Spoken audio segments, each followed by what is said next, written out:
The light bulb went on and I realized that there was nothing wrong with me, although I was single. Like, what? Who knew that could be possible, right? We're taught everything to the contrary, but I realized that all those things were just not true. Hey boo, this is Nika, and I am pleasantly unbothered. Thank you so much for joining me for day 16 of Vlogtober. We have pretty much passed the halfway mark for the Confidence Booster Challenge, and I hope it's going really well for you. And all of this should be pretty routine by now, so let's go ahead and jump into the personal power phrases. I am beautiful, I am sexy, I'm desirable. I am supported, I'm valued, I am loved. There is so much more to me than my appearance. It is my right and responsibility to show up in this world exactly as I am. Looking all fierce and fabulous and stuff. I have made it through 100% of my toughest days, and I will not stop. I appreciate my intelligence, intuition, and emotional awareness. I love my unique sense of style and the way that I present myself. I am peaceful, I am calm, I am pleasantly unbothered. I am worthy of everything that I desire for myself. I love my own personal brand of sexiness and how attractive I've grown to become. I am grateful for my body and all that it has allowed me to do. I am capable of even more than I could ever imagine. I believe in my ability to inspire others and impact the world in my own unique way. By being kind to myself and others, I am encouraging others to do the same. I am loyal, I am supportive, I am understanding. I am worthy of happy, healthy, positive relationships. I am a great mom, and I do the best that I can for my daughter every single day.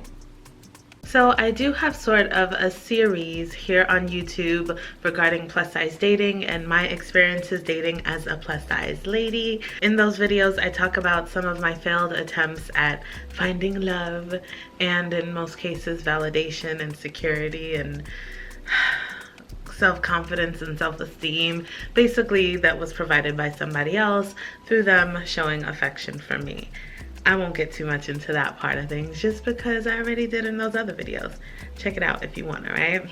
Now in those videos I have said multiple times, and I will forever say it, that there is absolutely nothing wrong with being single. There is absolutely nothing wrong with being single. And I'm gonna give it to you one more again. There's absolutely nothing wrong with being single. Okay, got it, right? However, I didn't always feel that way. For a very long time, I struggled through my singlehood, my singleness, my singledom, my solitude. I was struggling for a while. And being the kind of person who has so much love to give and who likes to love and be loved on and show affection and have affection shown to her and spend quality time and the things that we all like to do, really. It's not just missing that physical factor of things, you know, being near someone and close to somebody and, you know, all that stuff. It was also missing the connection, the intimate conversations, connecting with somebody on a deeper level, bonding with someone, making future plans with someone, just being compatible with somebody and having chemistry and that zazazoo, as they said in Sex and the City. I'm watching reruns, so it's just something about having that was definitely missed. I'll put it that way. What I'll tell you is how I went from feeling like a sad, lonely, depressed, desperate single woman to being independent and secure and self-assured and happy and still missing that companionship, but not letting singleness hold me down or make me feel bad in any kind of way. So the first thing that I did was I came to terms with the fact that I was single, and the light bulb went on and I realized that there was nothing wrong with me, although I was single. Like, what? Who knew that could be possible, right? We're taught everything to the contrary, but I realized that all those things were just not true. So instead of doing all the things that I was told would help me to find a man and going out and finding me one, I actually kind of fell back a bit And I realized that whole quote that they say, like, when you go out looking for something, you'll find all the wrong things, or whatever that quote is. By kind of falling back for a little while, it took a lot of the pressure off, and I stopped worrying about the fact that I was single, and it took the power out of that as well. It became something that really wasn't a big deal anymore. The second thing I did was I went on living my life. Like, I seriously forgot about the finding a man thing, just kind of ploop right out of my mind, went on living my life, and started doing things that I actually liked. And for me, it was a little bit of a struggle at first because I didn't know what I liked. I didn't spend enough time kind of learning myself and deciding who I was and creating the person that I want to be and all that kind of stuff. And so I had to go out and discover the things that I like to do. I had to try new things and meet new people and spend time with the people that support my happiness, you know, and really surround myself with positivity and good things, you know, things that I like. And it was around that same time that I realized that I did actually have the power to create the person that I want to be, you know.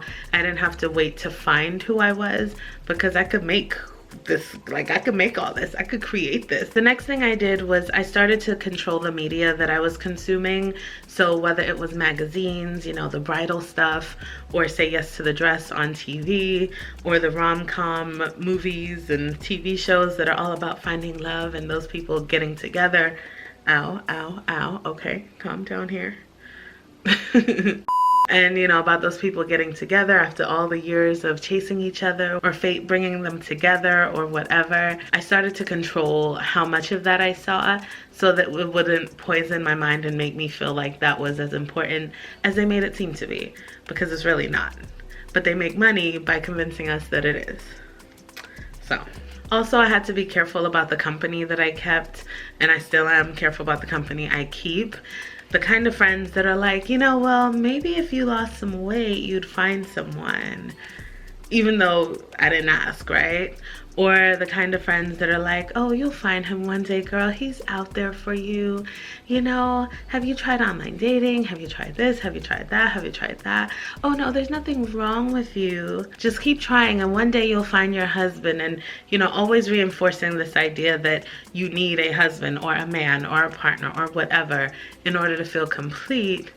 It's just problematic. It really is. Some of us are just out here trying to live our lives. We don't need constant reminders that we're unmarried, or that we're single, or that we need to have kids already. We don't need all that, you know, especially when they're unsolicited. So controlling the messages that are coming in and out of our consciousness, I guess, it was a really big one. The fourth thing was basically finding a way to itch the scratch.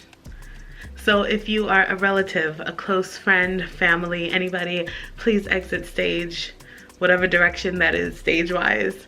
Now, please, I beg, please. So if you are experiencing a dry spell, or a lack of action, or no sexy time, or whatever you want to call it, then you have to find alternatives.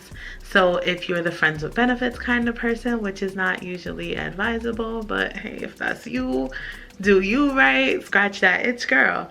If you are a Adam and Eve girl and you want that 50% off of any one single item or whatever, that, you know that code, right? If you want to do that, that's an option too. If you don't need anything complicated like toys or machinery to help you get there, then girl, do what you do. You know, whatever it is, just find a way to satisfy that urge so that you are not out there looking for it anywhere you can get it, if that's your thing, you know?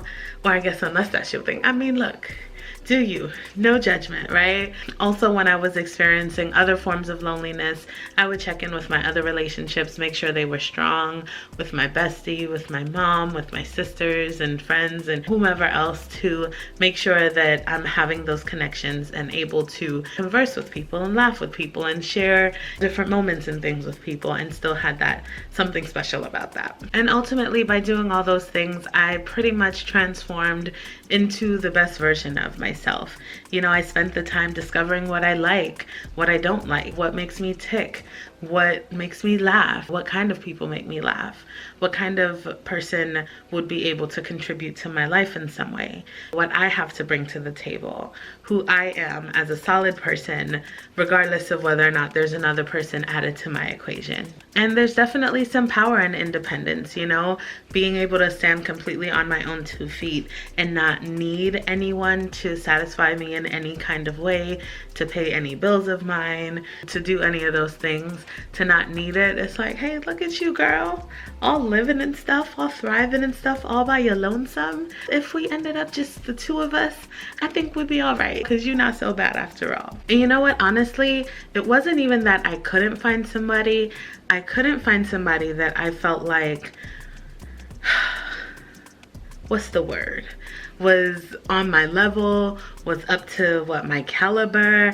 I'm trying to say this in a way that doesn't sound like I'm like all about me, you know. But honestly though, the prospects that were out there just weren't desirable. Either they're playing games, or they're trying to cheat on somebody, either the girlfriend they already have or on me, you know, like. So the options that were presenting themselves were not attractive enough. And so I didn't want to end up in just any old relationship again, because been there, done that, right? I wanted to wait for something that was special. And if it wasn't special enough, it wasn't worth my time, you know, and I just wasn't going to entertain it. That only came once I developed standards. I grew me a set of standards, y'all. I grew me a set of standards. And before that, for me, not having someone would be so hard, because it's like they brought something to my life that was needed, you know. They either brought me validation or comfort or security or something that was lacking from my life. And so I clung on to that, and I needed it so badly. And then if and when they would leave, and they pretty much always left, or the relationship ended in some way, they would take that piece of me with them. You know, if it was self-assurance that I got from them, bye-bye self-assurance, they're taking it when we break up. If it was that security or stability, they would take that too, because I didn't have it on my own. And so I became such a strong and resilient and self-aware person by spending that time single and making sure I got to know myself, got to know what I like, what my deal breaker items are, and what to tolerate and what to put up with, you know? Because I went far too long not having boundaries and selling myself short when I deserve so much better. Not to mention that after hearing all my girlfriends tell their horror stories about the one-night stands and the men that are cheating, the ones that are lying and scheming and doing a bunch of extra stuff, it kind of made me more grateful for the lack of drama in my life. So I'm not gonna lie, that was a great way to cope. Great. It was kind of like living vicariously through them, but kind of like a cautionary tale too, like, girl, you might be a little bit lonely or whatever, but at least you're not putting yourself in that kind of predicament, you know what I mean? And so I wish my friends the best, but I'm just glad that it's not me, and I'm gonna mind my single little business and realize that there are perks to not having somebody else to worry about sometimes. I know a lot of you let me know in the comments of other videos that you are single, but you're pretty much unbothered by it, that you don't really care if you find someone, that you've become pretty much stable and set and okay on your own, and you're completely fine with the idea of not ending up with someone. And I gotta say, that's where I was too, and I feel like it's a very empowering kind of place to be. Unfortunately, some people interpret it as you like giving up or not wanting love or whatever other negative terms they might associate with that, but I completely respect it. If we can stand on our own 2 feet and not need somebody else, that's not bad at all. But I know for a lot of us, even if we don't need it, we do want it. And so I hope that you find whatever it is that you're looking for out there. If you are looking for something, or hoping for something, or wanting for something, or desiring something, you know, whatever the case may be, I hope you find it. Anywho, I hope you enjoyed this video. If you did, please do the thumbs up thing. Also, leave me a comment down below letting me know what you thought of this video. You know that I love hearing from you in the comments, and I always comment back. So go ahead and talk to me down there. Don't forget to subscribe and turn on the notifications. As you know, there's a new video coming at you every single day for the month of October, so you definitely don't want to miss out. Turn on the notifications so that you can be the first to know whenever a new video drops. I know that there are 1,000 other things that you could be doing or watching right now, so I certainly appreciate you being here with me. From the bottom of my heart, I sincerely mean that. And I look forward to seeing you in tomorrow's video. Bye.